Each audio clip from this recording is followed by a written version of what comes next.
I ran into this last week. Here's what fixed it for me. If you're looking to cancel the auto renewal on your HBO Max subscription, follow these steps to make sure you won't be charged again. Step 1. Open the HBO Max app. Launch the HBO Max app on your device. Make sure you are logged into the account you want to manage. Step 2. Access account settings.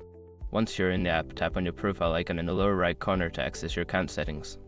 Step 3. Go to subscription details. In the account settings menu, look for the option labeled subscription or billing. Tap on it to view your subscription details. Step 4. Cancel auto renewal.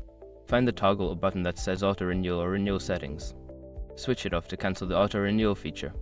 Note, if you don't see the option, make sure you're not using a third-party service for your subscription, as the process may differ. Step 5. Confirm your changes. After turning off auto renewal, you may need to confirm your changes. Look for a confirmation prompt and follow the instructions. Once you've completed these steps, you should be all set. If you have any questions or run into issues, feel free to reach out for help. Happy streaming!